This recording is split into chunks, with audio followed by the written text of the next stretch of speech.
pastor, em ti sou satisfeito. Leva-me às águas tranquilas, refrigera minha alma.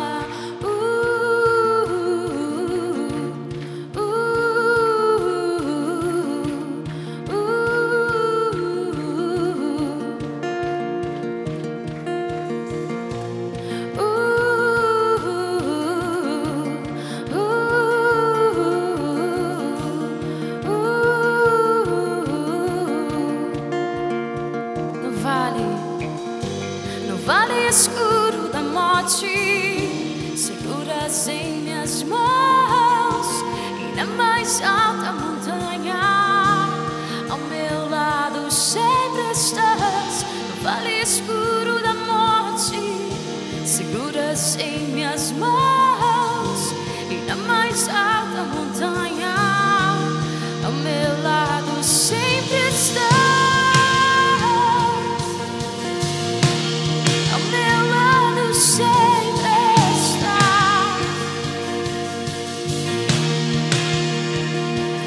Levas-me para sentar à tua mesa, com banquete cheio de bondade. Lavas-me com sangue precioso, chamas-me de filho amado.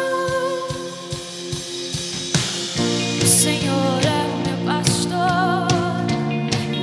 satisfeito, leva-me às águas tranquilas, refrigera minha alma.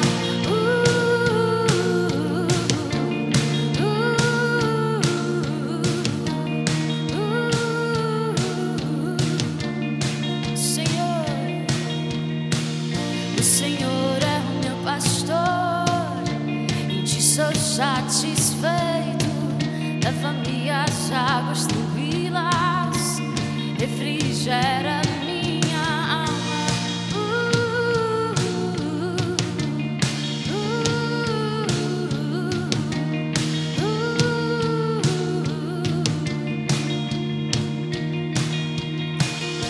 No vale escuro da morte, seguras em minhas mãos, e na mais alta montanha, ao meu lado sempre estás. No vale escuro da morte, seguras em minhas mãos, e na mais alta montanha, ao meu lado sempre estás.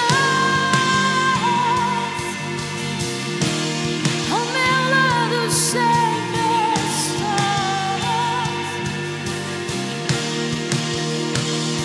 E levas-me para sentar à tua mesa, com banquete cheio de bondade. Lavas-me com sangue precioso, chamas-me de filho amado. Levas-me para sentar à tua mesa, com banquete cheio de bondade. Lavas-me com sangue precioso, chamas-me de filho amado. Tu és tudo para mim, tu és tudo para mim, tu és tudo, Jesus. Tu és tudo para mim, tu és tudo para mim, tu és tudo, Jesus. Sim, Senhor, e eu sou tudo para ti, eu sou tudo para ti, eu sou tudo, Jesus. Somos tudo para ti, somos tudo para ti, somos tudo,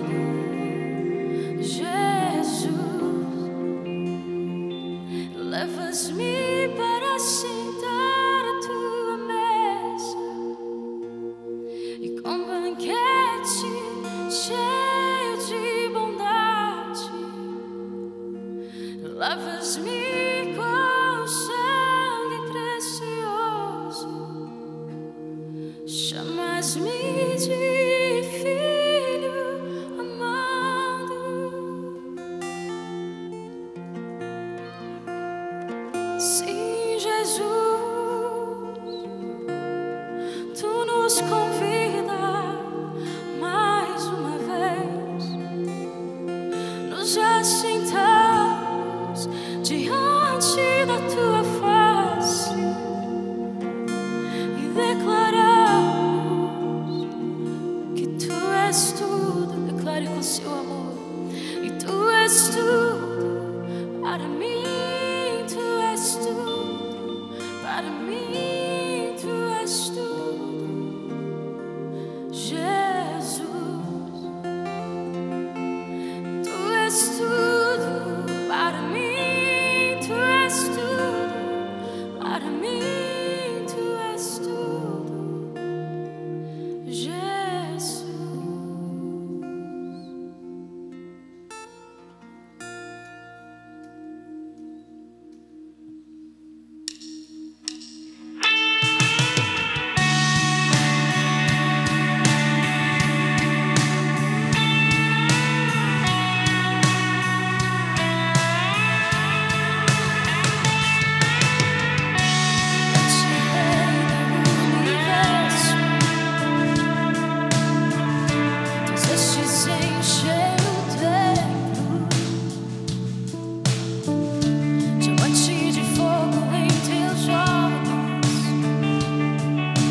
essa música,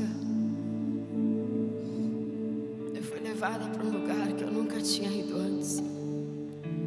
E haviam teias, haviam coisas horríveis, mas tinha uma luz bem pequenininha lá no fundo. E eu, desesperada, eu queria aquela luz de alguma forma. E eu comecei a arrancar o que estava na minha frente. E eu arrancava e arrancava. Eu comecei a suar literalmente. Minha camisa, eu não sou de suar, mas minha camiseta estava toda encharcada. E quando eu cheguei naquela luz, aquela luz era o dedão de Deus do pé dele. E eu sempre conto essa história de ver como Deus, ele é glorioso, mas ele consegue ser nosso amigo.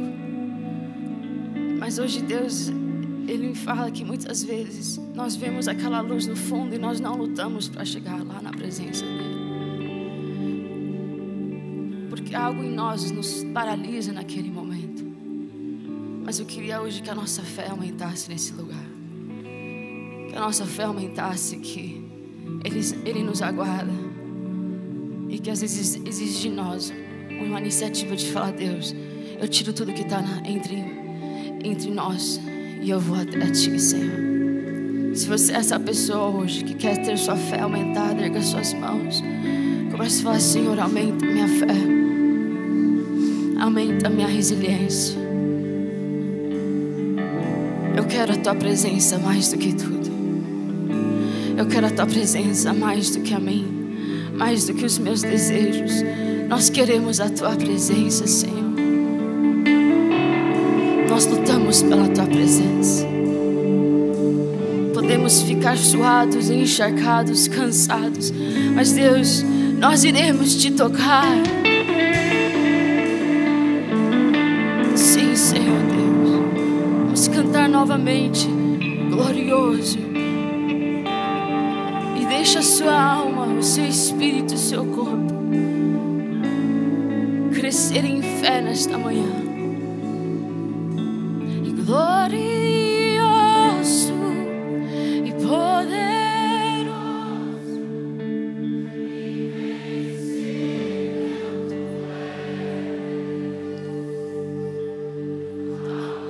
amoroso e tão amigo, meu coração te quer. Custe o que custar, meu coração te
vejo o céu enchendo esse lugar. Eu vejo os anjos louvando o teu santo nome. Eu te louvo, e toda a honra para ti, Jesus. Eu vejo a glória descendo sobre nós e a esperança que traz cura a todo mal. Eu te louvo, e toda a honra para ti, Jesus. Te dou louvor e toda a honra, tu és meu Deus. Eu vivo pra ti, te dou louvor e toda a glória a Deus. Eu te dou louvor e toda a honra, tu és meu Deus. Vivo pra ti, te dou louvor e toda a glória a Deus.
Queremos mais de ti, queremos mais de ti. E vem derrama tua glória. Queremos ver tua face, queremos ver tua face. Vem derrama tua glória. Queremos mais de ti, queremos mais de ti. E vem derrama tua glória. Queremos ver tua face, queremos ver tua face. E vem derrama tua glória. Queremos mais de ti, queremos mais de ti, Jesus.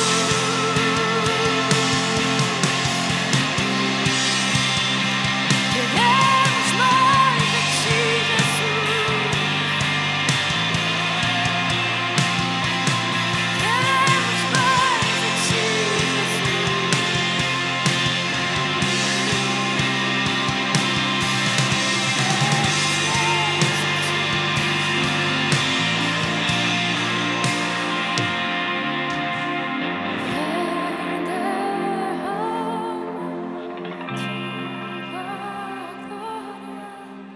queremos ver tua face, queremos ver tua face.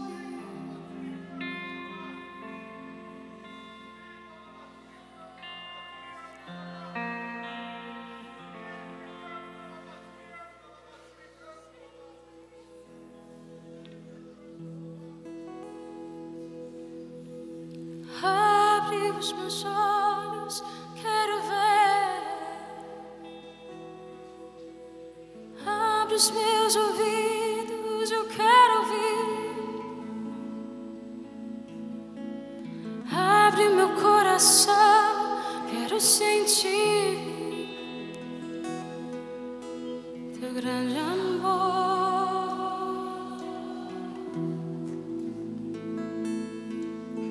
Teu grande amor.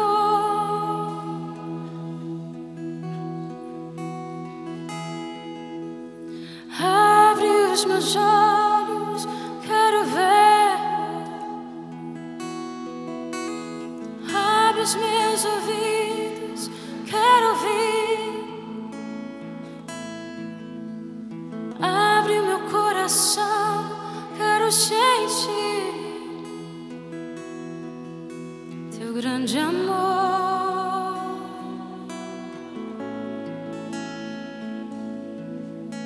Teu grande amor. Quero me apaixonar outra vez. Quero me desesperar outra vez. Quero perder o sono outra vez, queimando de amor por ti.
Te dou o meu coração,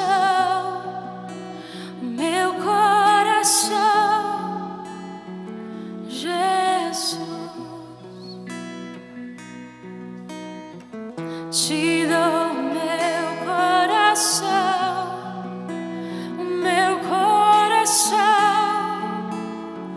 Jesus. Trarei mais que uma canção, trarei mais que uma canção, mais que uma canção, Jesus. Trarei mais que uma canção, mais que uma canção, Jesus. Te dou o meu coração,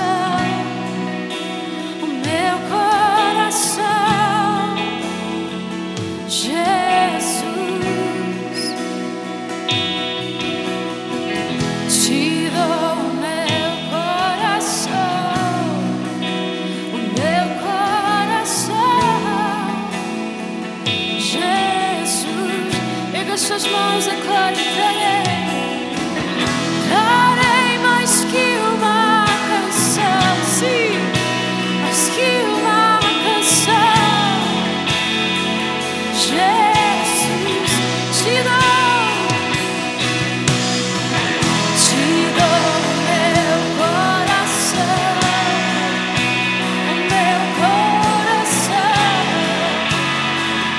Jesus. Trarei mais que uma canção, mais que uma canção, Jesus. Sim, eu trarei mais que uma canção, mais que uma canção, Jesus. Te dou o meu coração, e tudo que tem dentro dele. Te dou o meu coração,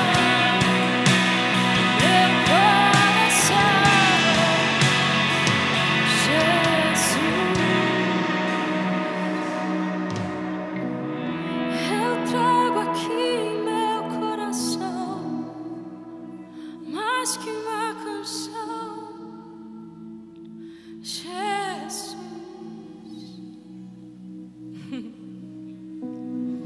Eu trago aqui meu coração, mais que uma canção, Jesus.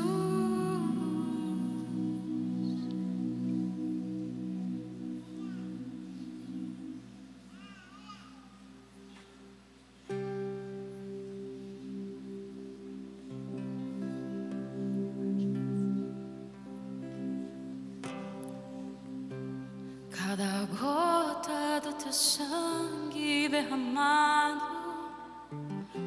abriu caminho até ti. A alegria que estava prometida te deu forças até o fim. Cada gota do teu rio de alegria escorre pra dentro de mim, dando esperança, vida e cores. Aos teus pés me encontro aqui. Oh, oh, oh, oh,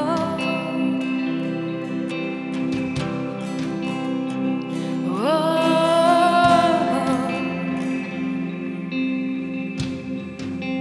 Vejo os teus olhos que me amaram desde o início, mãos que me alcançam. parar. Lábios que me chamam pelo nome,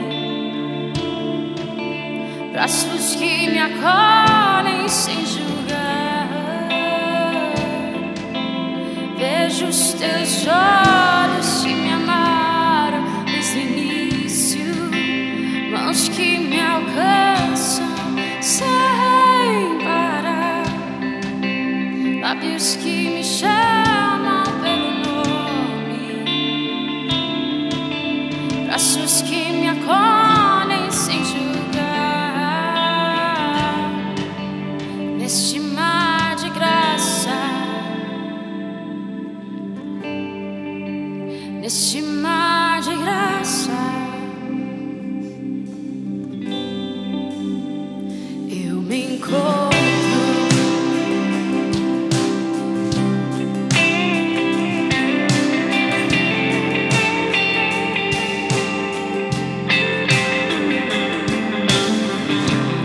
Cada gota do teu sangue derramado abre o caminho até ti.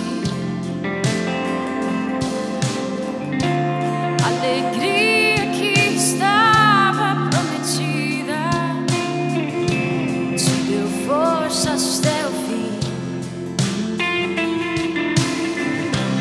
Cada gota do teu rio de alegria sorri pra dentro de mim, dando esperança, vida e cores.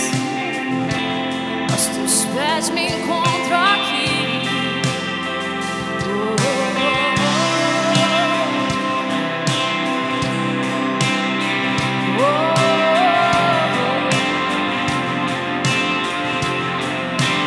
Vejo os teus olhos que me amaram desde o início, mãos que me alcançam sem parar, lábios que me chamam pelo nome, braços que me acolhem sem julgar. Vejo os teus olhos que me amaram desde o início, mãos que me alcançam sem parar, lábios que me chamam pelo nome, braços que me acolhem sem julgar. Neste mar de graça, neste mar de graça, neste mar de graça, neste mar de graça, eu me encontro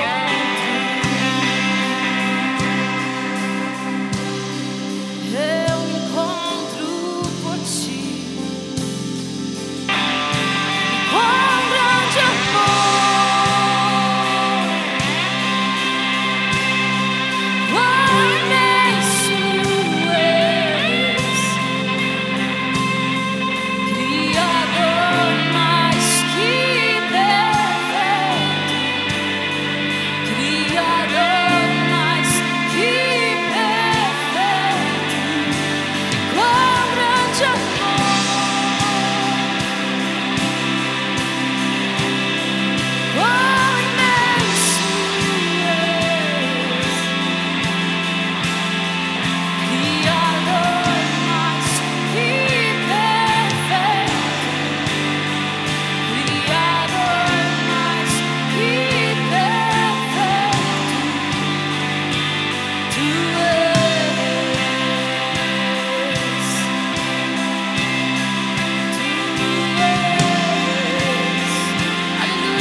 hoje eu queria já emendar e pegar lá em Marcos 14, se você puder abrir lá.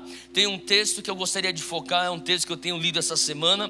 Eu li essa semana e eu comecei a meditar um pouco nisso. Versículo 32 de Marcos 14.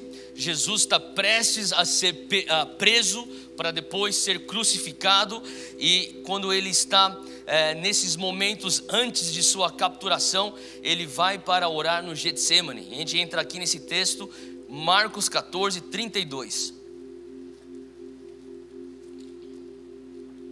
Diz assim: e foram a um lugar chamado Getsemane, e disse aos seus discípulos: assentai-vos aqui enquanto eu oro.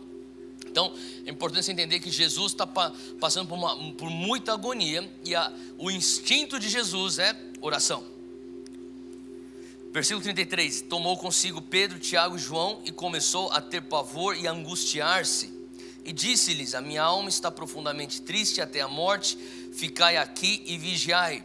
Então Jesus, ele se retira com seus discípulos, ele vai para um lugar, ele começa a orar, e ele começa a orar de tal maneira que ele começa a ser tomado por aquilo que está acontecendo ao seu redor, uma angústia, e ele começa a entender: eu estou prestes a ser crucificado. Ele está sentindo, porque ele era 100% homem, que nem eu e você. Ele era 100% Deus, mas ele era 100% homem, e naquele momento ele está sentindo isso a tal ponto, numa outra tradução, ou melhor, numa outra versão do outro evangelho, diz que ele está suando sangue. E a medicina explica como isso é capaz, no momento de agonia extrema, de um estresse extremo, aonde você literalmente sua sangue. E Jesus está suando sangue, e ele fala assim: ó, vocês continuam aqui vigiando e orando, eu tenho que ir para um lugar mais retirado ainda. E eu comecei a meditar só nisso, e o Senhor começou a falar comigo, sabe? Tem momentos na tua vida que você vai precisar buscar Deus em congregação, na comunhão dos santos, que nem nós estamos aqui. Mas tem momentos que o Senhor está pedindo: eu quero que você venha se retirar completamente. Eu quero falar com você sozinho. Faz sentido? E o Senhor fala, Jesus sente essa necessidade, ele se afasta deles, e ele vai e ora. Ele fala para eles: continuem vocês orando aqui, eu vou lá orar. Versículo 35, e tendo ido um pouco mais adiante, longe dos discípulos, ele prostrou-se na terra, orou para que, se fosse possível, passasse dele aquela hora, e disse: papai, todas as coisas te são possíveis, afasta de mim este cálice, porém não seja feita a minha vontade, mas a tua vontade. 37, e daí ele termina de orar, chegando, achou os seus discípulos dormindo, e disse a Pedro: Simão, por que dormes? Não podes vigiar uma só hora? 38 é o versículo chave, se você puder sublinhar esse versículo na tua Bíblia: vigiai e orai, para que não entreis em tentação. O espírito na verdade está pronto, mas a carne é fraca. Será que a gente pode ler esse versículo 38 todo mundo junto? 1, 2, 3, já. Vigiai e orar, para que não entreis em tentação. O espírito na verdade está pronto, mas a carne é fraca. Sabe, eu creio que esse versículo é extremamente importante para tudo aquilo que nós estamos vivendo. Eu não sei se você faz às vezes essa meditação, essa oração, mas muitas vezes eu me pego pensando: Deus, por que é que eu não estou conseguindo andar no Espírito como eu gostaria? Quem já se perguntou isso? Você fala assim: Deus, eu sei o que eu tenho que fazer, mas por que eu não estou fazendo? Quem já ficou nessa crise sozinho, você e Deus, ou até com algumas pessoas? Às vezes você tem até pessoas que te lembram isso, e não é tão legal, não é verdade? Mas aqui Jesus está falando assim: ó, vigiai e orai. Isso é uma coisa muito importante que ele está nos ensinando, para que você não entre em tentação. Daí outra coisa que ele fala são duas verdades: o teu espírito já está pronto. O problema não é teu espírito, o problema é a tua carne que está fraca. E hoje eu queria focar um pouco sobre justamente aquilo que Jesus fala antes de falar que a nossa carne é fraca, o nosso espírito está pronto. Ele fala sobre tentação. Fala comigo: tentação. Eu tenho meditado sobre tentação, e sabe, muitas vezes pessoas às vezes se sentem culpadas por serem tentadas. Não existe pecado, o fato de você ser tentado não quer dizer que você está em pecado, quer dizer que você é um ser humano. Agora, Jesus, ele nos alerta ao perigo da tentação. Então ele está falando aqui, vigiai e orai, para que você não caia em tentação. A tentação, ela está presente para todos. Os graus são diferentes, os tipos são diferentes, a maneira ou a intensidade é diferente para cada um, mas a tentação, ela é certa e certamente é presente na vida de todo cristão. Agora, o que eu queria meditar um pouco, queria que você entrasse nesse texto de Hebreus 11, porque quando a gente começa a pensar, abre lá comigo em Hebreus 11, sobre tentação, eu estava meditando sobre isso aqui, e cheguei aqui nesse versículo de Hebreus 11. Agora, o que você tem que entender é que muitas vezes você deve ter já escutado que Hebreus 11 é o capítulo da fé. Quem já escutou isso? Tá.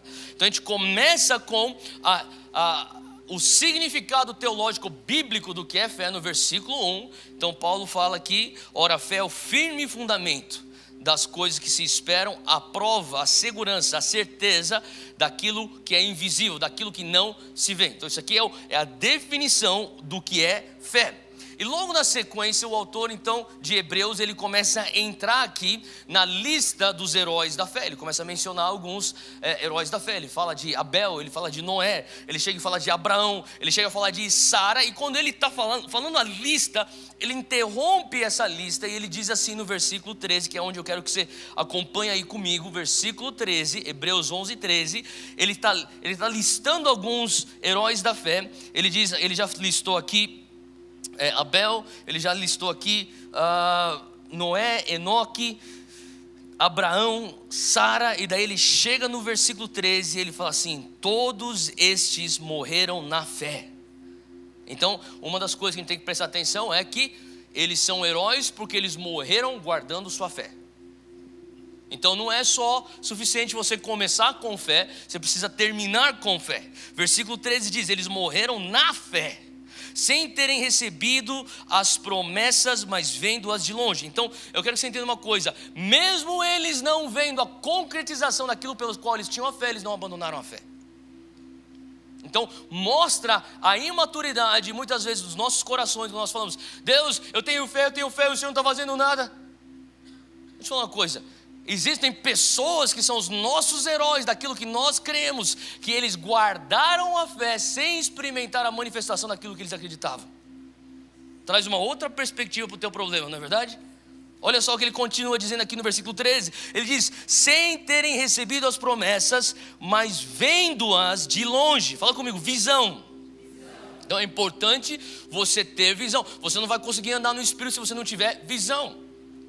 E visão é diferente do que vista. A vista é uma função dos seus olhos, a visão é uma função do seu coração, tá? Então, se você estiver anotando, anota aí: visão. E daí ele continua dizendo aqui no versículo 13: e crendo nelas. Fala comigo: fé.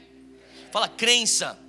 Então ele está falando algumas características. Essas são pessoas que mantiveram a sua fé, mesmo em situação adversa, onde eles não viram cumprimento a manifestação, porque eles eram pessoas que tinham visão, eles eram pessoas que tinham crença ou tinham uma fé. Ele continua no versículo 13: abraçando-as. Fala comigo: apropriando-se. Eles tomaram posse. Como que você toma posse de algo que não é manifesto? A não ser que você tenha visão e fé, você não consegue tomar posse disso. Eles tomaram posse de seus corações, confessaram. Fala comigo: confissão. Só aí já dá para a gente ficar aqui 1 hora falando sobre isso. Ele está falando aqui sobre visão, ele está falando sobre fé, ele está falando sobre tomar posse, ele está falando sobre confissão. Você quer viver o sobrenatural? Quem quer viver o sobrenatural? Você tem que ver.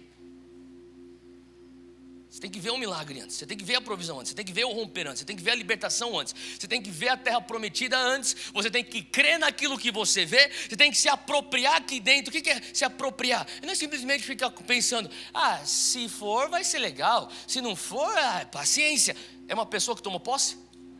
Não. A pessoa que tomou posse fala assim: isso aqui é meu. Eu não quero saber o que a economia está falando, eu não quero saber o que a imprensa está falando, o que a ciência está falando, eu não quero saber o que a tradição está falando, isso aqui é meu. Você tem que chegar naquele ponto que o meu pai espiritual, Dr. Fletcher, ele falava para mim, como que você sabe que você tem fé? Eu perguntava para ele, falava assim: você chega naquele ponto que você simplesmente, you know that you know that you know. Agora, tenta explicar isso. Não dá para explicar. Você simplesmente sabe que você sabe que você sabe. É a pessoa que se apropriou. Ela tomou posse daquele negócio. Como que é isso? É um estado de espírito, é um estado do teu coração. Só você sabe quando você chega lá, obviamente Deus, mas diante de Deus você sabe, eu cheguei naquele lugar aqui dentro. As pessoas não vão falar assim, você está com uma cara de quem se apropriou. Não existe isso. Você sabe aqui dentro, eu sei que eu sei que eu sei, vai ser assim.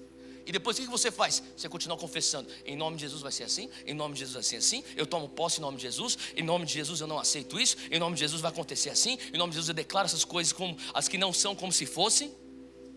Faz sentido? É assim que os heróis da fé viveram. Olha só, continuando aqui o texto, ele diz aqui no versículo 13 que eles eram, ou melhor, eles confessaram que eram estrangeiros e peregrinos na terra. Agora, você não pode simplesmente passar por esse texto sem entender o que eles estão confessando. Eles estão enxergando algo, eles estão crendo em algo, eles estão abraçando algo e confessando algo, e no final do versículo eles dizem que eles eram peregrinos e estrangeiros nessa terra. O que quer dizer isso? Quer dizer que aquilo que eles estavam vendo não era dessa terra, aquilo que eles estavam crendo não tinha nada a ver com essa terra, aquilo que eles estavam abraçando não era físico nem terreno, e aquilo que eles estavam confessando não tinha nada a ver com aquilo que eles estavam vendo fisicamente. Faz sentido? Porque eles tinham um entendimento espiritual. A morte deles nessa terra, com a ausência da manifestação daquilo que eles criam, não significava derrota, pelo contrário, significava vitória. Olha só o versículo 14, continua comigo.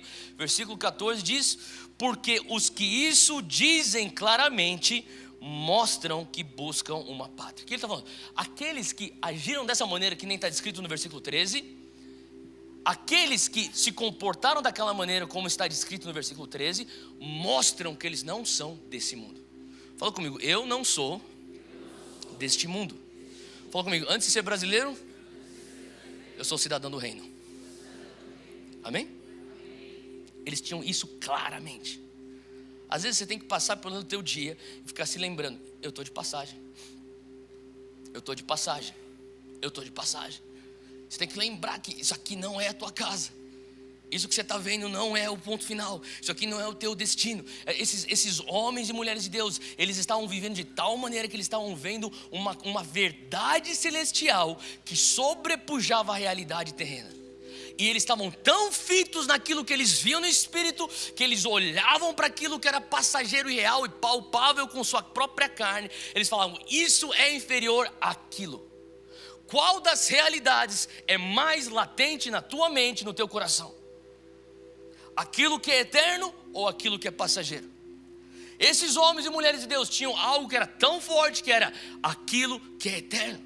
E por conta disso, versículo 15, e se na verdade, isso aqui o autor de Hebreus está falando assim, se não fosse dessa maneira, existiria então essa outra alternativa, ou essa outra opção. Olha só qual que é a outra opção no versículo 15. E se na verdade se lembrassem daquela de onde haviam saído, que seria talvez a terra terrena, o bairro, a cidade, o país de onde eles vieram, teriam oportunidade de tornar, ou voltar para trás, ou se arrepender, ou se desviar. Ele está falando assim, se na verdade se lembrassem, algumas traduções estão falando aqui, se na verdade se eles pensassem, quem tem pensar na tua tradução?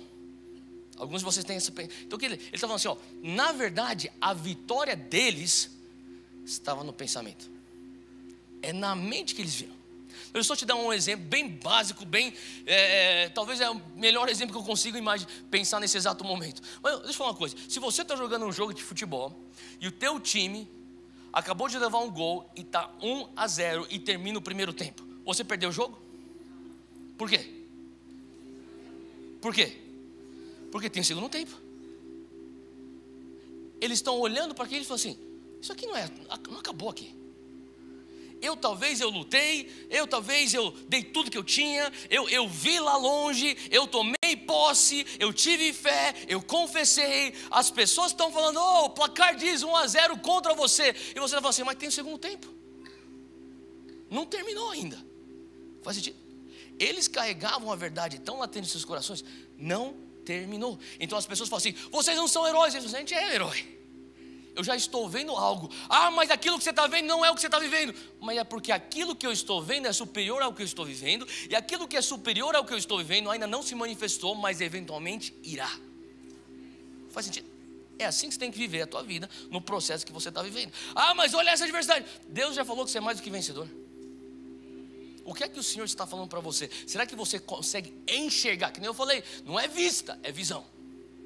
A vista é função dos seus olhos, a visão é função do teu coração. Será que você consegue enxergar? Será que você consegue crer? Será que você consegue chegar num ponto onde você crê que você crê que você crê? Portanto, você sabe que você sabe que você sabe. Então você pode falar: eu tomei posse, e porque eu tomei posse, eu sou completamente confortável em confessar, em fazer confissão e declarações de algo que pessoas que estão fora da verdade que eu vivo na minha intimidade com o Espírito Santo pensariam: ele está maluco. Mas você sabe que a coisa mais sã que você faz é confessar aquilo que você enxerga com o teu coração. Faz sentido? Aonde começa a tentação? Aqui o autor de Hebreus está falando: eles tiveram vitória porque eles pensaram, ou eles lembraram de onde eles estavam vindo. Fala comigo: perspectiva. Tem tudo a ver com perspectiva. Então aqui o autor de Hebreus está falando assim: na perspectiva celestial, eles são heróis da fé. Na perspectiva terrena, eles morreram sem ver a vitória. Aonde determina a tua perspectiva? Aqui dentro, a tua mente. Jesus está falando assim no jardim de Getsemane: olha, orai e vigiai para que vocês não caiam em tentação. Em outras palavras, está falando assim: aonde está a tua mente? Ele continua dizendo: o teu espírito não é o problema. O que é problema para você é a tua carne. E nesse caso, quando ele fala sobre carne, nós somos feitos de corpo, alma e... se o espírito está pronto, o que é que está fraco é o corpo e é a alma. O corpo que estava cansado, o corpo que estava dormindo no jardim, e a alma que é feito de 3 coisas: a sua mente, as suas emoções e os seus desejos. Lá que estava a fraqueza. E Jesus está falando assim: o problema não é teu espírito não, você tem que acordar aí, porque o problema é tua alma. Então o Senhor está falando: olha, a tentação não vai alcançar, ou melhor, a tentação ela não se aloja no teu espírito, a tentação se aloja na tua alma. Olha só como que é a mecânica da tentação. Abre aí comigo em Tiago 1, Tiago 1, versículo 14.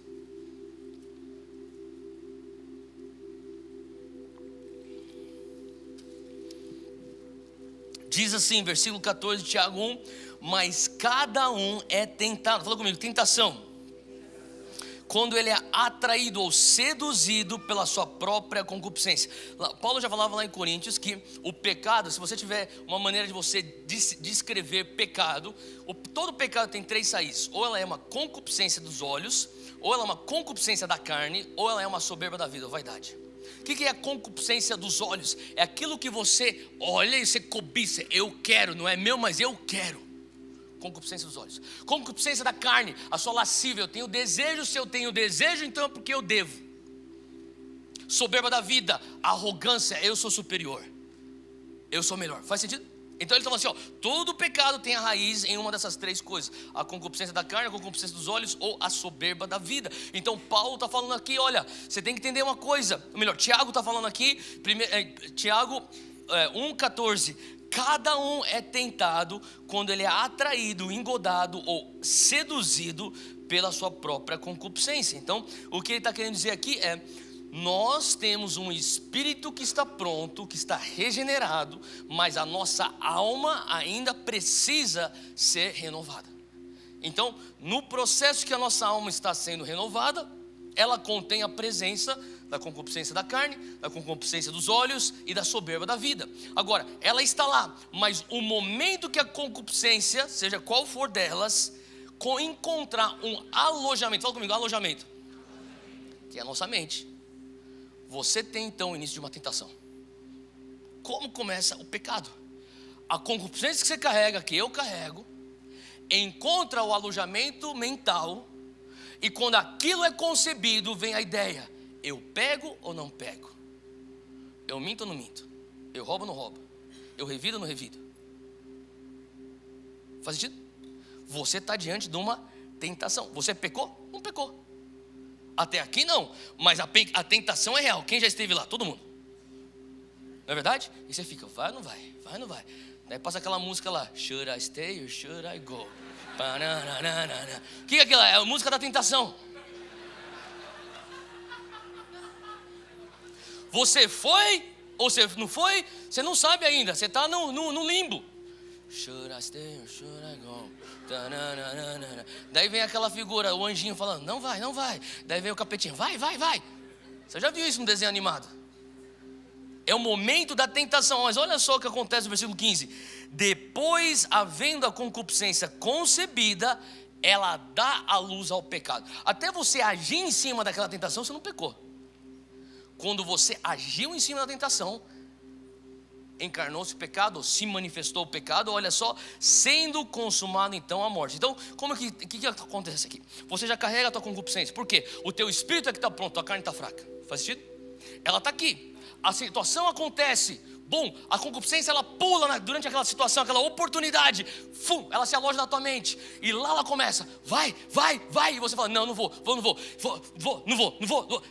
Tentação.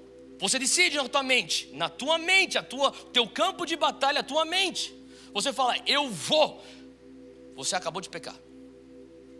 Você pecou, o pecado gera morte. É assim que funciona a mecânica. Faz sentido? Então aqui Jesus está falando assim, olha, orar e vigiar é porque você não pode. Se você não orar e vigiar, você vai cair na tentação. Por quê? Ele explica. É bem simples, gente. O teu espírito está pronto, mas a tua carne está fraca. Agora, olha só esse outro versículo aqui. Eu queria que você abrisse comigo em Filipenses 4:8. Filipenses 4:8.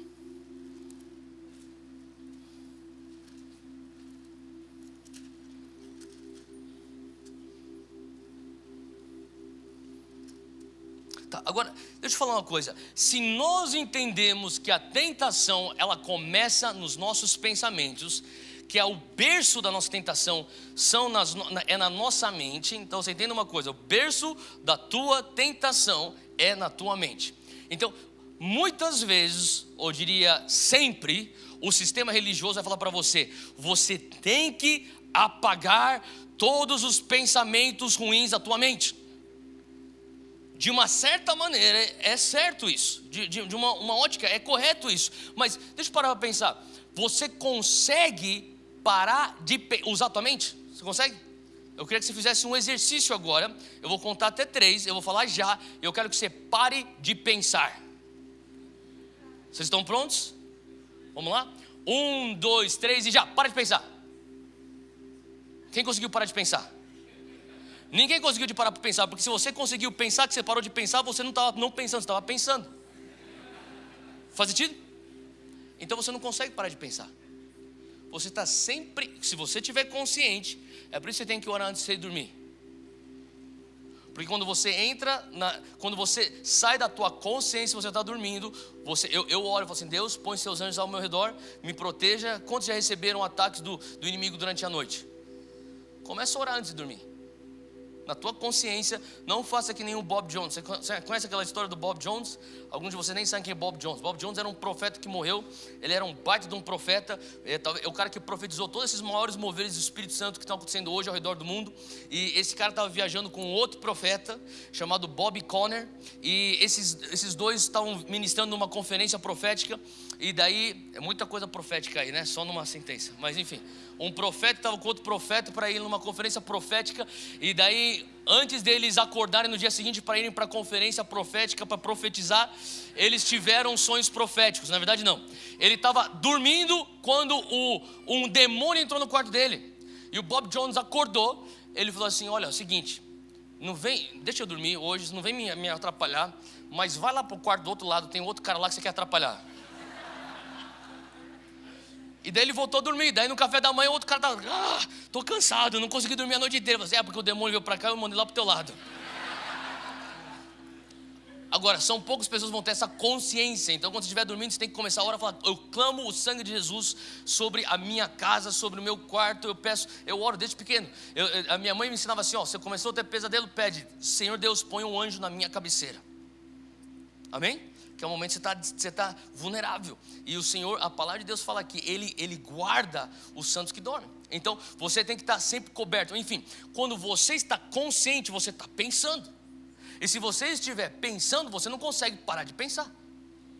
Então, o que é que Paulo fala? Filipenses 4:8. Olha só, acompanhe comigo, diz: quanto ao mais, irmãos, tudo o que é verdadeiro, tudo que é honesto, tudo que é justo, tudo que é puro, tudo que é amável, tudo que é de boa fama ou boa reputação, se existe alguma virtude, se existe algum louvor, nisso pensar. Deixa eu falar uma coisa, você não vai conseguir eliminar a tentação falando assim, ó, eu não vou pensar pensamentos ruins, eu não vou pensar pensamentos ruins. Você já tentou fazer isso? Eu já tentei fazer isso. Eu não vou pensar isso, não vou pensar. O que você acaba fazendo? Você acaba pensando. O que Paulo fala? Para que você se preocupar com isso? Se lembra daquela lei da física? 2 corpos não conseguem habitar um espaço só? Então o que você põe? Você põe as 8 coisas que Paulo falou aqui em Filipenses 4:8. Vamos lá enumerar essas 8 coisas. Primeiro ponto que ele fala aqui, ou primeira coisa que você tem que começar a pensar é tudo o que é verdadeiro. Fala comigo, verdade. Ele fala aqui, esse é o número 2. O número 1, se tiver, anota isso aqui. Número 1 é verdade. Número 2 é tudo que é honesto. Fala comigo, honestidade. Tudo que é justo, fala justiça. Tudo que é puro, fala pureza. Tudo que é amável, fala amor. Tudo que é de boa fama, fala boa reputação. Se existe alguma virtude, fala virtude. Se existe algum louvor, fala louvor. Paulo diz, nisso pensai. Deus, eu estou com tentações na minha cabeça. Você fala assim, ó, comece a pensar tudo que é puro. Comece a pensar tudo que é amável. Tudo que é justo, tudo que é verdadeiro. Ah, mas não é fácil eu começar a pensar. Então você tem que começar a usar a tua mente nessas atividades. Começa a ler a palavra, porque a palavra tem pureza. Começa a ler a palavra, porque na palavra existe verdade. Faz sentido? Comece você a escutar e toma cuidado com aquilo que você escuta. Toma cuidado com aquilo que você está assistindo. Faz sentido? As pessoas não estão falando assim, não assiste esse aí que é da nova era. Sabe? O problema não é que é da nova era. O problema, lógico que é o problema da nova era. Escuta o que eu estou falando. Mas o problema é que é antibíblico. Tem coisa gospel que é antibíblico. Você tem que parar de escutar a rádio evangélica. Tem pregadores que não pregam a Bíblia. Você tem que parar de escutar esses pregadores. Faz sentido? Tudo que é antibíblico você não pode dar vazão. Não é porque alguém falou que é gospel que automaticamente quer dizer bíblico. Deveria, mas não é. Eu uso esse exemplo. Da onde surgiu aquela... Minha vitória tem sabor de mel. Para mim aquilo é uma soberba. Olha, eu estou aqui, você está aí embaixo agora, ó, toma essa. Isso é Cristo? Não. Então não é porque é só evangélico. Escute o que você está escutando. Preste atenção naquilo que você está lendo. Preste atenção nas mensagens que está escutando. Faz sentido o que eu estou falando? Porque, e deixa eu falar uma coisa. Não substitua uma pregação no YouTube pela tua leitura da palavra. Hoje em dia, o evangélico faz isso. Ele está no trabalho, ele bota o celular no YouTube, bota o fone. Nem para trabalhar direito você está trabalhando. Você está roubando o teu chefe. Não, é verdade. Teve um menino que falou para mim, Theo, eu escutei todas as suas pregações. Eu falei, sério mesmo? Todas do YouTube eu escutei. Eu falei, caramba, cara, como você vê isso? Lá no meu trabalho, eu boto lá no meu celular, no meu computador. Falei, cara, você está errado. Ele ficou olhando para mim, pensando que eu estava brincando. Eu falei, não estou brincando não. Você está recebendo para trabalhar e você não está trabalhando.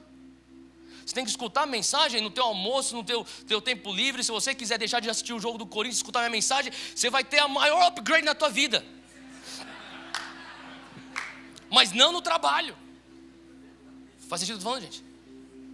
Aqui, o Senhor está falando aqui com a gente. Tudo que é amável, Ele lista 8 coisas. Você tem que começar a se alimentar dessas 8 coisas. Agora, olha só, Provérbios 23:7. Você não precisa abrir isso, só escuta e depois é só uma frase. A palavra de Deus fala lá em Provérbios 23:7. Pois como pensa o homem em sua alma, assim ele é. A importância de você ter seus pensamentos alinhados com aquilo que Deus fala que você é. Aquilo que você estiver pensando acerca de você, você se tornará aquilo. Você será um resultado dos seus pensamentos. não, mas eu sei discernir. É questão de tempo. Você continua pensando do jeito que você está pensando. Daqui 3, 4 anos, você vai estar vivendo aquilo que você está pensando. Você vai manifestar os seus pensamentos. Agora, olha só que interessante. Abre comigo 1 João 3,9. Jesus, ele está falando algo que ele diz: teu espírito, você lembra? Ele fala: teu espírito está pronto, a tua carne que está fraca. 1 João, capítulo 3, versículo 9. Ele diz aqui: qualquer que é nascido de Deus não comete pecado. Quem aqui nasceu de novo? Levanta a mão se você nasceu de novo, tá bom. Então olha só o que a palavra fala acerca de você. Ele diz assim: qualquer que é nascido de Deus não comete pecado, porque a sua semente, a semente de Jesus, a semente de Deus, permanece nele. Nele aqui sou eu e você. E ele não pode pecar porque ele é nascido de Deus. Agora, deixa eu te perguntar uma coisa. Você já leu esse versículo e já perguntou: Deus, isso aqui não faz sentido, porque eu nasci de novo e eu continuo pecando. Eu já perguntei isso. Deus, eu nasci de novo, eu continuo pecando. Isso aqui então quer dizer que a palavra não é verdade? Mas calma aí, eu sei que a palavra é a verdade absoluta. Então, por que eu estou nesse embate aqui? Se eu nasci de novo e eu estou pecando, Jesus já falou para a gente, lá no Jardim de Getsemane, ele falou assim: o teu espírito está pronto, a tua carne que está fraca. Em outras palavras, ele está dizendo aqui que quando você nasceu de novo, ele regenerou o teu espírito. Ele não regenerou a tua mente, ele não regenerou o teu corpo, ele não regenerou tuas emoções e nem talvez seus desejos. Ele fala assim: eu regenerei o teu espírito. Você para pensar que o teu espírito, ele está perfeito. O mesmo espírito que você carrega agora vai ser o mesmo espírito que você vai ter nos céus. Você já parou para pensar você na eternidade nos céus, adorando a Deus, do lado de Paulo, do lado de Abraão, do lado de Daniel? Já parou para pensar? Quem que é a primeira pessoa que você vai procurar conhecer lá?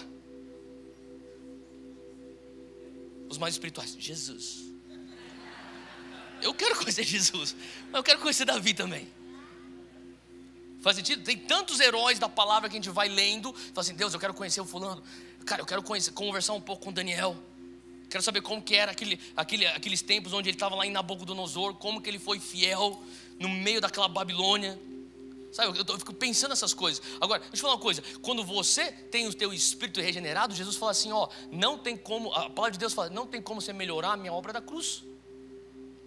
Sabe, C.S. Lewis fala uma coisa muito profunda. Ele fala assim: a obra da cruz faz Deus se tornar ou a pessoa mais maldosa ou a pessoa mais bondosa.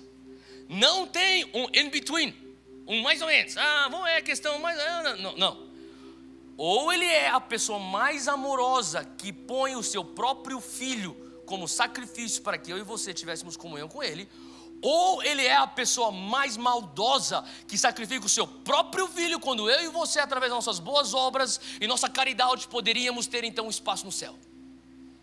Qual dos dois é Deus para você? Ele é maldoso ou ele é bondoso? Porque não existe um entre. E é por isso que ele cirurgicamente ele escolhe: eu vou salvar a humanidade dessa maneira, meu filho na cruz. Faz sentido? Para ninguém ficar relativizando nada. Ou ele é bondoso ou ele é maldoso. Eu sei que ele é bondoso, por isso eu tenho que crer que o único caminho para a vida eterna é Jesus Cristo.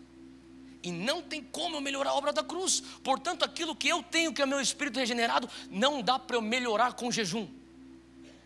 Não dá para eu melhorar o meu espírito regenerado através de disciplinas espirituais. Você não vai melhorar o teu espírito regenerado adorando mais a Deus, orando mais em línguas. Você não consegue melhorar aquilo que Deus fez, que já é perfeito. Faz sentido? Então a pergunta é: Deus, por que a palavra diz então, se eu sou nascido de Deus, eu não peco mais? Porque ele se refere ao espírito regenerado. Agora, o que mais que ele está se referindo? Ele está falando assim: orai e vigiai para não cair em tentação, porque a tentação te leva para cair no pecado. E se você cai no pecado, você fortalece a tua natureza antiga e a tua alma que ainda não foi santificada. Então, metanoia. Vocês lembram de Romanos 12:12? A gente falou tanto sobre isso aqui ano passado, na verdade no início desse ano e ano passado também. E a gente começa com a obra. Então, são 4 fases, rapidinho, só para você, se você precisa visualizar isso.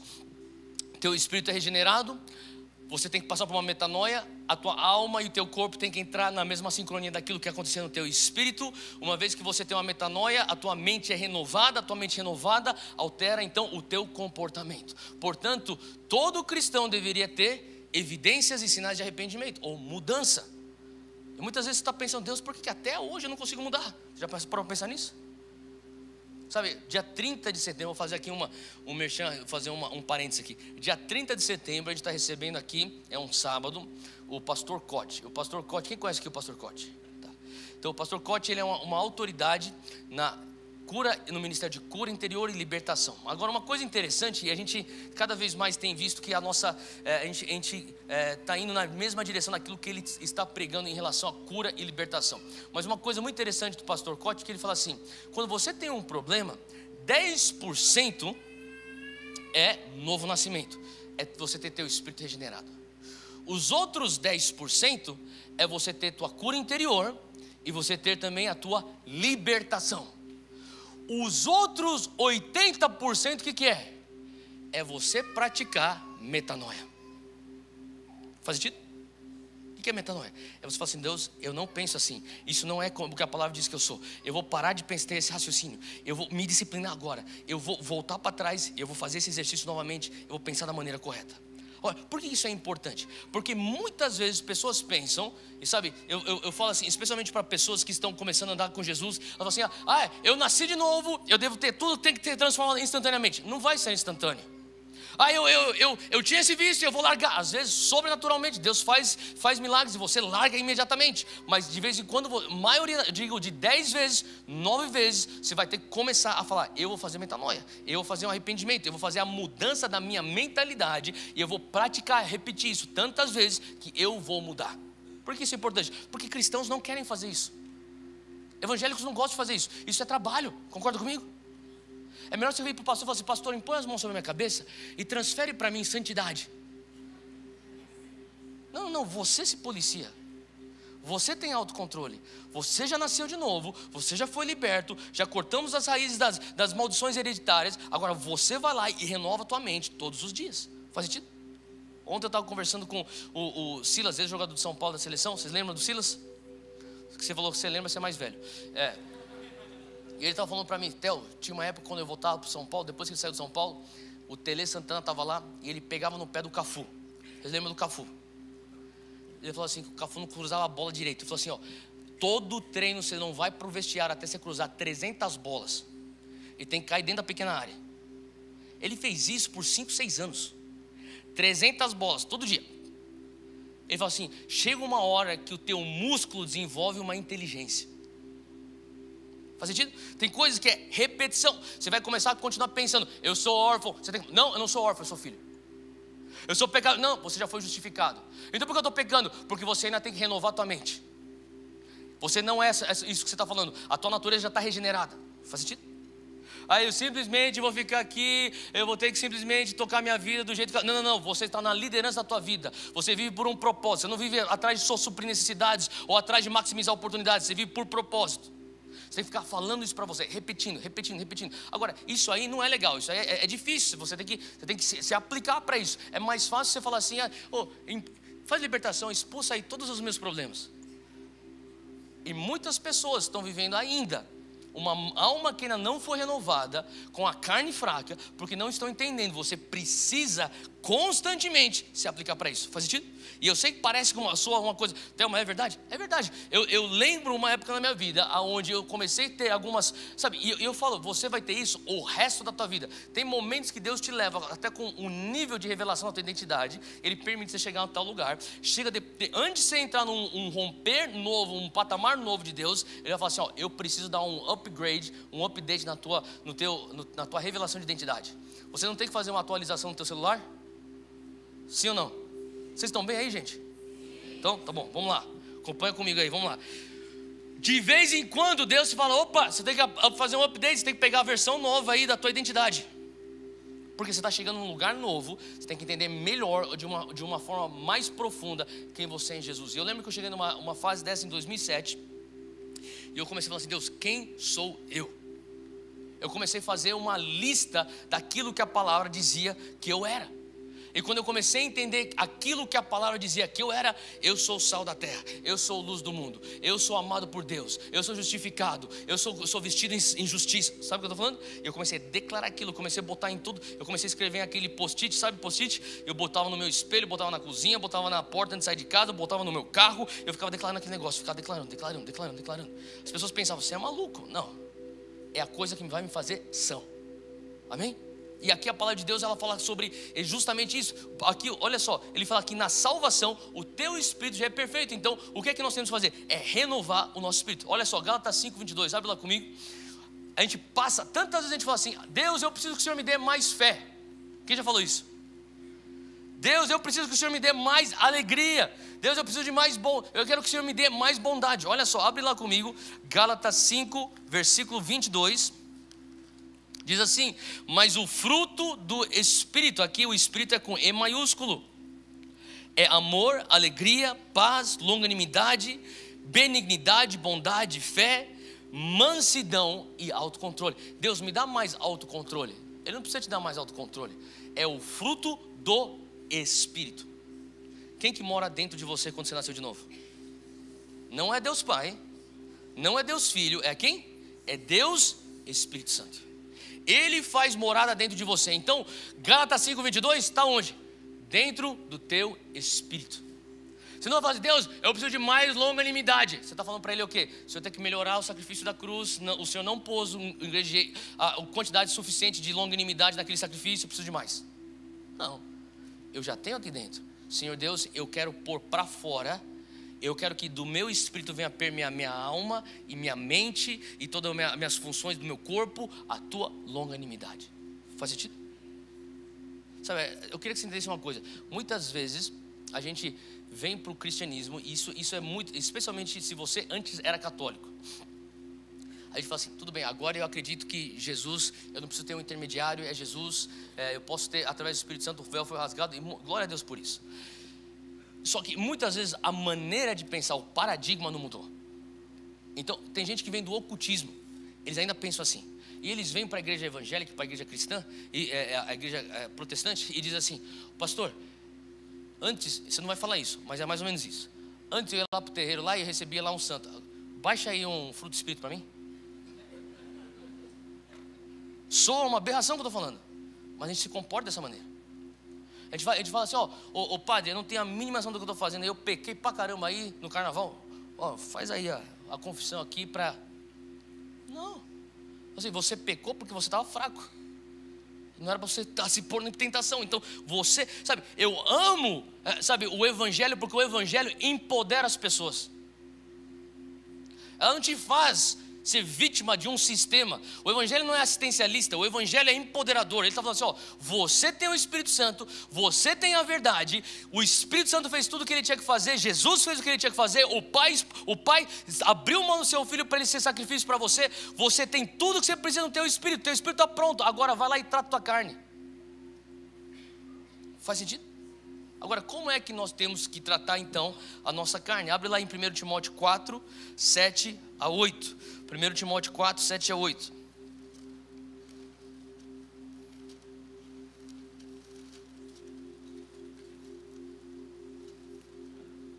Diz assim, Paulo fala para Timóteo no versículo 7, 1 Timóteo 4: rejeita as fábulas profanas e de velhas e exercita-te. Fala comigo, exercício.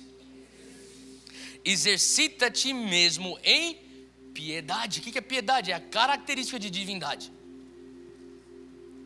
Então ele está falando assim: ó, você tem divindade dentro de você. Se você tem o Espírito Santo dentro de você, você tem Deus dentro de você.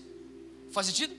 Olha só o que a palavra de Deus está falando assim, ó. Ele fala assim, ó: faça exercício, exercita-te mesmo em piedade. Ele fala assim, ó: você faz o exercício de tirar aquilo que está no teu espírito, para que ele venha permear a tua alma e a tua carne. É você que tem que fazer. Ele está dando poder para você fazer. Fala assim, ó: a responsabilidade é tua. É isso que ele está falando. Então o que ele está falando aqui, ó, não adianta você ficar falando assim: ah, Deus, faz um milagre para eu parar de olhar pornografia. Não, você cuida dos seus olhos. Deus, eu quero parar de mentir, trava minha língua na hora que eu for mentir. Que nem aquele filme do Jim Carrey. Você assistiu? Qual que é o filme? É Liar, Liar? O Mentiroso. Sabe, Deus não vai fazer isso. Assim, ó, você exercita-te em piedade. Deus, o que é piedade? Qual que é a tua característica? Gálatas 5:22, Filipenses 4:8. Você já tem aí 2 listas que a gente vai passar o resto das nossas vidas tentando praticar. Aí eu quero aprender a Bíblia. Tudo bem, é importante você aprender a Bíblia, mas tenta praticar. Filipenses 4:8 e Gálatas 5:22, a gente vai ficar o resto da vida tentando pôr isso em prática. Exercita-te naquela lista, nessas 2 listas. Faz sentido? E aqui olha só o que ele continua dizendo aqui. Porque o exercício corporal, versículo 8, para pouco é aproveitado, mas a piedade para tudo é proveitosa, tendo a promessa da vida presente de que há de vir. Então o que ele está falando assim, ó, o exercício que você faz corporal, exercício físico, ele é muito bom. Só que quando você morrer, você não consegue levar para o céu um corpo sarado, não é verdade? Alguns estão falando, graças a Deus eu não vou levar esse corpo. Outros estão falando assim, que pena.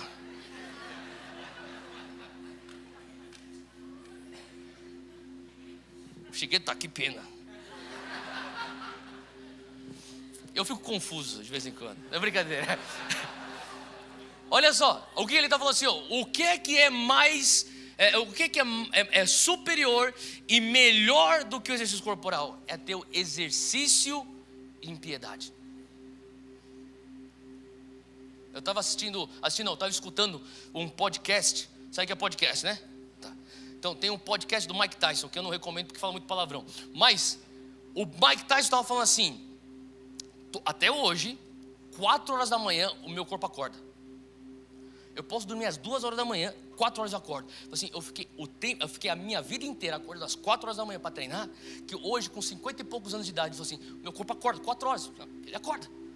Eu fiquei pensando, você começou a falar comigo, esse cara exercitou corporalmente, constantemente. Chegou a um ponto que o negócio ficou mecânico. E se você se exercitasse em piedade? Assim como um boxeador se exercita corporalmente. Vem o pensamento ruim, já entra o pensamento da verdade. Vem a tentação, o espírito está pronto. Faz sentido? E aqui o Senhor está falando sobre nós. Existe um exercício que é melhor do que o teu exercício físico. O exercício físico é bom, mas existe algo que é superior. E esse algo que é superior, Jesus já falava. Marcos 14:38 diz, orai e vigiai. Para quê? Como que eu consigo andar no Espírito? Orando e vigiando. Agora, deixa eu falar uma coisa. Tem gente que pensa assim, eu vou orar no Espírito quando eu negar a minha carne. Faz sentido, mas não é a verdade completa. A verdade completa é, você vai negar a tua carne quando você andar no Espírito. Então as pessoas falam assim, ó, eu preciso andar no Espírito, eu tenho que batalhar contra o meu pecado. O que é isso? Você está na rota de um legalismo. Porque vamos dizer que se porventura você consegue abafar teu pecado e você consegue atingir esse tal do andar no Espírito, porque você se disciplinou tanto que você tirou o pecado da tua vida. O que você vai pensar? Uau, eu mereço andar no Espírito porque eu fui um cara que me disciplinei tanto, cara, e eu consegui abolir pecado da minha vida. A pergunta é, cadê a obra da cruz? Faz sentido? Então, sabe, quanto mais eu estudo o Evangelho, o plano da salvação, eu começo a ver como Deus, ele é um arquiteto assim, ele deixa todas as coisas planejadas, porque uma coisa depende da outra verdade, que te leva a outra verdade. Você já teve essa impressão quando você começou a entender o plano da salvação? E o Senhor está falando assim, ó, sabe, a maneira de você andar no Espírito é quando você começa a se encher tanto de mim, e você começa a aceitar minha graça, aceitar tanto minha graça, enche. O Senhor fala assim, vem do jeito que você está, e eu sou tão bom que eu não te deixo do jeito que você veio, e você vem do jeito que você está, e é tanta graça, de repente você começa a pensar, Deus, 2 corpos não conseguem habitar um só espaço. Então se tem tanta graça de Deus, tanta piedade, tanto exercício de piedade acontecendo aqui, tantos resultados, tantos frutos do Espírito, se tem tanta lista de Filipenses 4:8 acontecendo na minha mente, então não existe lugar para a tentação se alojar, a concupiscência está se enfraquecendo no meu coração, aquilo que é a verdade do meu espírito está permeando a realidade da minha alma e do meu corpo. Chega um momento que você fala assim, uou, eu estou andando no Espírito. Faz sentido?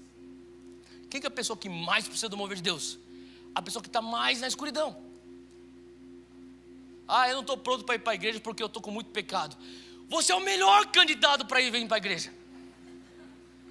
Então, você não tem noção, cara. Eu não estou pronto para seguir Jesus, cara, porque eu estou com tanta encrenca e tralha na minha vida. Você é a melhor pessoa, o melhor candidato para receber a graça de Deus. Porque quando você já está vendo uma situação onde você vê, cara, Deus fez um milagre tão forte aqui, porque que é tão notório que foi Deus, que eu nem ouso pensar que foi uma obra boa da minha parte, foi só a graça dele. Essas são as melhores pessoas para carregarem a graça de Deus, porque elas nunca vão roubar a glória dele. Faz sentido?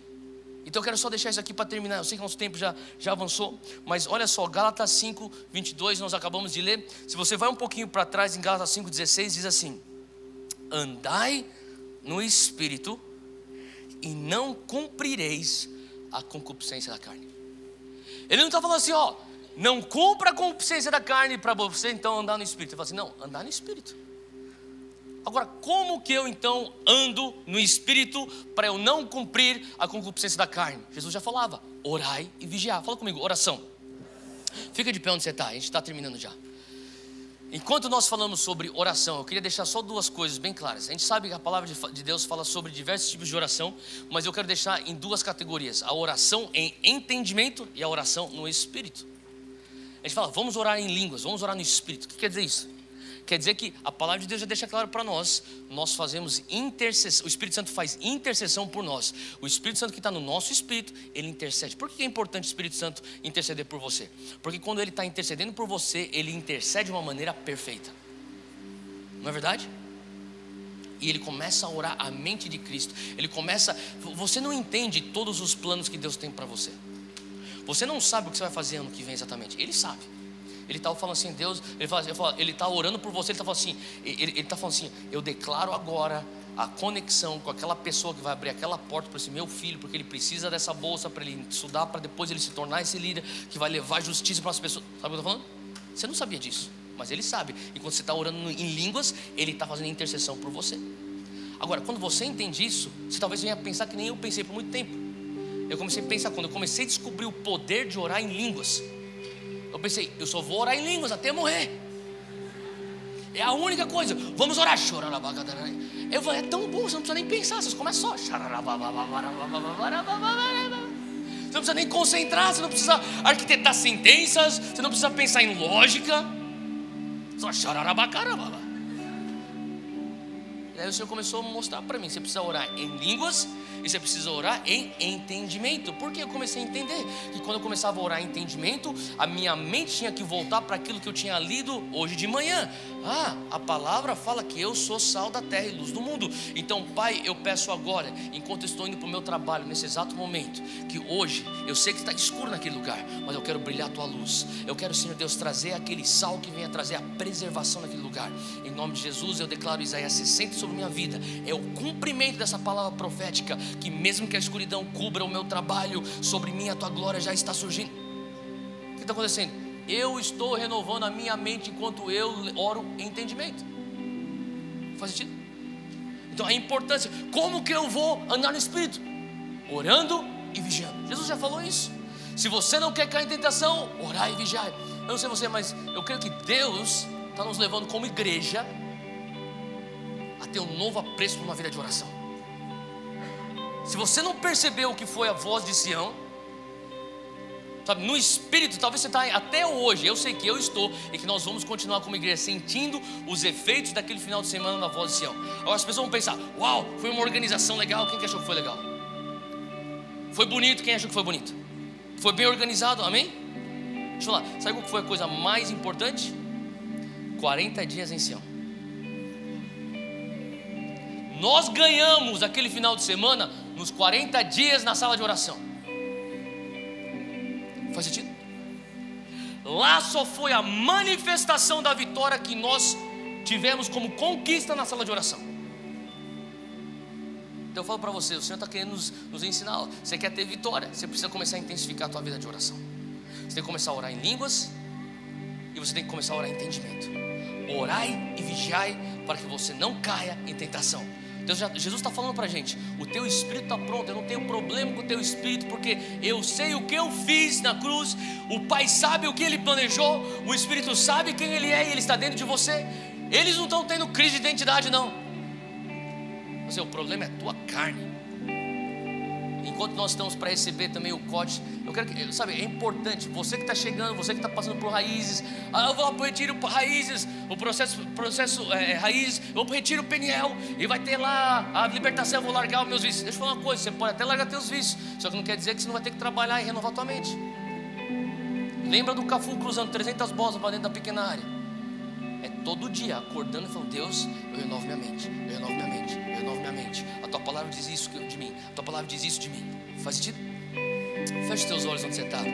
Hoje o Senhor está querendo trazer isso como uma verdade para os nossos corações.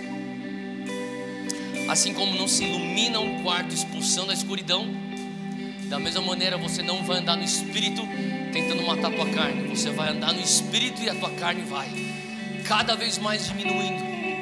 Nesse momento, Pai, intensifica a tua presença nesse lugar. Hoje de manhã, hoje à tarde, peço, Pai, que o Senhor venha estar intensificando, Pai, a presença da tua graça nos nossos corações. Que a gente venha ter uma consciência cada vez maior daquilo que o Senhor já pagou o preço para nós termos. Pai, nós acreditamos que a obra da cruz foi perfeita.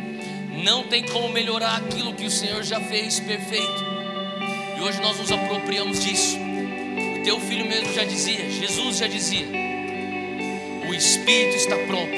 Põe tua mão no teu coração onde você está.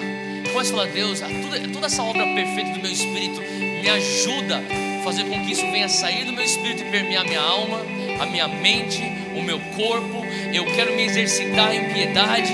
Eu me comprometo a orar. Eu me comprometo a vigiar. Eu me comprometo, Deus, a orar em línguas, a orar em entendimento, a renovar minha mente.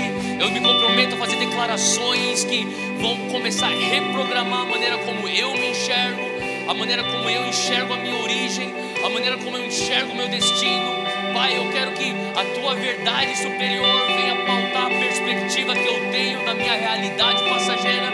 Assim como aqueles heróis da fé em Hebreus 11, Deus, eu declaro que mesmo que eu não veja a concretização daquilo que já é prometido, eu vejo, eu creio, eu tomo posse e eu confesso. Eu vejo, eu creio, eu tomo posse e eu confesso, em nome de Jesus.